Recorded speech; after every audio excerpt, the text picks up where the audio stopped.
Okay, the integral of sine x, sine 2 of x, it's just trig functions. So if you guys know your trig identities, the fastest way that I know of to solve this integral is knowing your double angle formula.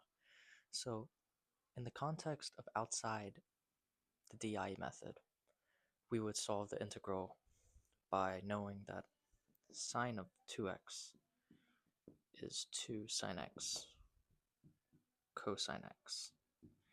So we could go ahead and just substitute this in for sine 2 of x, and the integral becomes the integral of sine squared x cosine x dx with a factor of 2. And it's a simple substitution where we could set to sine of x because the derivative of sine of x is cosine of x. So it's going to cancel out.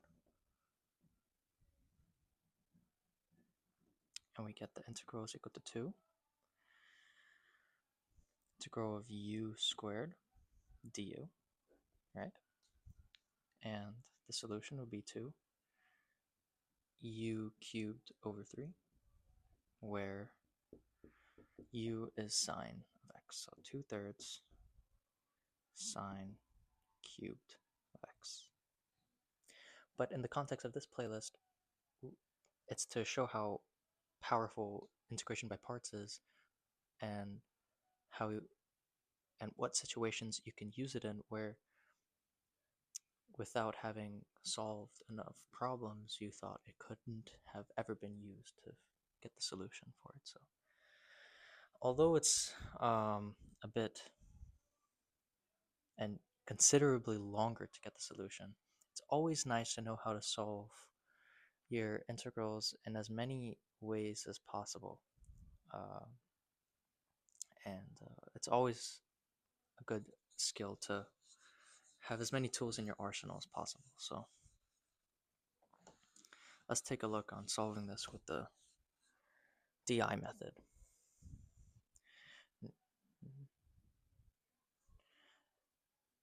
Now the whole point of the DI method was, well, we know these two functions are infinitely differentiable. So we could really choose either one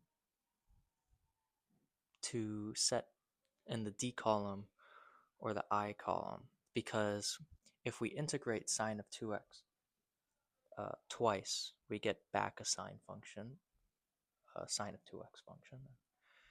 If we integrate sine of x twice, we get back sine of x. So we could really choose either one. So the question is, which one is cleanest to set to D and I? So if I choose sine of 2x in the integration column, when I integrate it, I'm going to get a factor of 1/2. Versus if I would have set it in the differentiation column,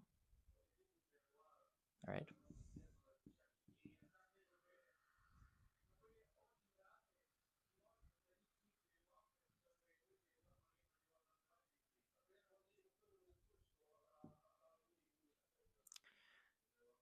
I wouldn't get the 1/2 if I were to have set it in the differentiation column. Instead, it would have been cleaner. And I'm sure you guys can see it. I'll just work it out really quick. That way it's clear, right? This just becomes a cosine of x, uh, minus cosine of x, right? And this just becomes a 2 cosine of 2x. So we don't get to work with any fractions when we set it like this. So that's the way you should look at it. And we're going to go ahead and stick to this one. That way we don't have any fractions in our solution. So either way, you'll get an expression. They're both correct. It's just which one is fastest, easiest, or most convenient for you. So let's go ahead and get back our sine function. So integral of negative cosine is negative sine of x, right? Then the derivative of this will get us a negative 4 sine of 2x. So we end up getting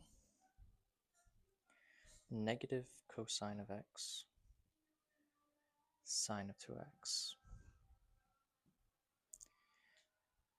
minus 2 sine of x cosine 2x,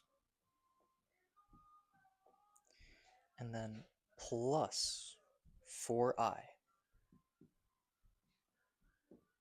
And this whole thing was equal to I, right? So go ahead and solve for I. Minus 4i, both sides. We get a minus 3i, right? So our final solution becomes divided by 3. Let's make it a little cleaner. Divided by negative 3.